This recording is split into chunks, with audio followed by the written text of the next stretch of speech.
ബീഹാറിൽ പടുത്തുയർത്തുന്ന കൂട്ടുകെട്ട് പിന്നീട് രാജ്യം മുഴുവൻ വ്യാപിപ്പിക്കുക, അതുവഴി ഇന്ത്യ മുന്നണിക്ക് രാജ്യത്ത് തന്നെ പുതിയ കെട്ടുറപ്പ് ഉണ്ടാക്കുക. കോൺഗ്രസ് ലക്ഷ്യം വെച്ചത് അതാണ്. എന്നാൽ പ്രതീക്ഷിച്ചതല്ല സംഭവിക്കുന്നത്. തെരഞ്ഞെടുപ്പ് പടിവാതിൽക്കൽ വന്ന് നിൽക്കുമ്പോൾ പക്ഷേ മഹാഗഡ്ബന്ധൻ എന്ന ഇന്ത്യ സഖ്യത്തിനുള്ളിൽ പൊട്ടലും ചീറ്റലും മാത്രമാണ് ബാക്കി നിൽക്കുന്നത്. തെരഞ്ഞെടുപ്പ് പ്രഖ്യാപനത്തിന് മുൻപേ പ്രചാരണം ആരംഭിച്ചവരാണ് മഹാഗഡ്ബന്ധൻ പാർട്ടികൾ.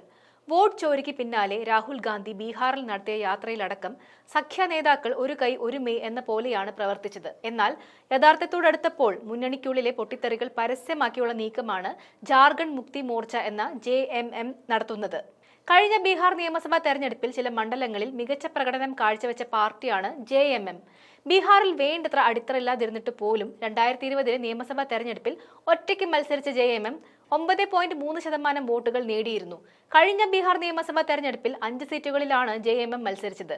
കട്ടോരിയ, മണിഹാരി, ചക്കായ്, പിർപൈൻതി, ജാജ തുടങ്ങിയ മണ്ഡലങ്ങളിലാണ് JMM മത്സരിച്ചത്. ഇത്തവണ JMM ഒറ്റയ്ക്ക് മത്സരിക്കുമെന്ന് പ്രഖ്യാപിച്ചിരിക്കുന്ന സീറ്റുകളിൽ ചക്കായ് മണ്ഡലത്തിൽ കഴിഞ്ഞ തെരഞ്ഞെടുപ്പിൽ 9.3% വോട്ടാണ് JMM നേടിയത്. വെറും 581 വോട്ടുകൾക്ക് RJDക്ക് നഷ്ടമായ മണ്ഡലമായ ചക്കായ് നിയമസഭാ മണ്ഡലത്തിൽ JMM നേടിയ വോട്ട് മഹാഗഡ്ബന്ധന് സ്പോയിലർ ആയിരുന്നു. JMMന്റെ പിന്തുണ ഉണ്ടായിരുന്നെങ്കിൽ ചക്കായ് മണ്ഡലത്തിൽ മഹാസഖ്യത്തിന് വിജയക്കൊടി പാറിക്കാമായിരുന്നു.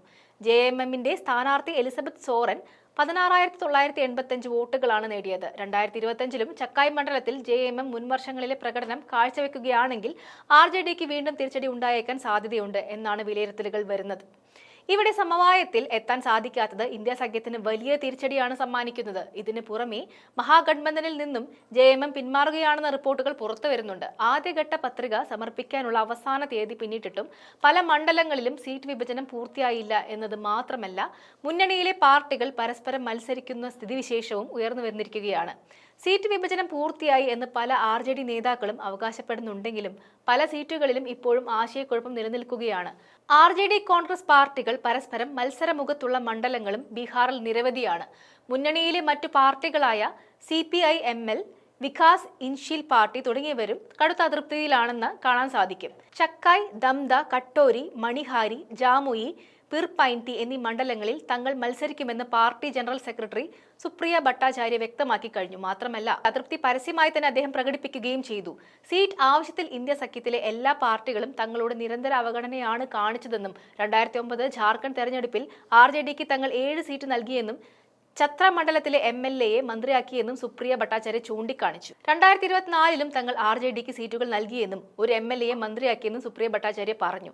തങ്ങൾ ഒറ്റയ്ക്ക് പോരാടുമെന്നും ജാർഖണ്ഡ് മുക്തി മോർച്ചയില്ലാതെ ബീഹാറിൽ ആർക്കും സർക്കാർ ഉണ്ടാക്കാൻ സാധിക്കില്ലെന്നും പറഞ്ഞാണ് JMM മുന്നണി വിട്ടിരിക്കുന്നത്. JMM മത്സരിക്കുന്ന 6 സീറ്റുകളും ജാർഖണ്ഡ് സംസ്ഥാനത്തോട് അടുത്ത മണ്ഡലങ്ങളാണ്. പലതും അതിർത്തി വളരെ അടുത്ത് സ്ഥിതി ചെയ്യുന്ന മണ്ഡലങ്ങളാണ്. ജാർഖണ്ഡ് മുഖ്യമന്ത്രി ഹേമന്ത് സോറൻ നേരിട്ട് ഈ മേഖലകളിൽ പ്രചാരണം നടത്തുമെന്നും JMM അറിയിക്കുന്നുണ്ട്.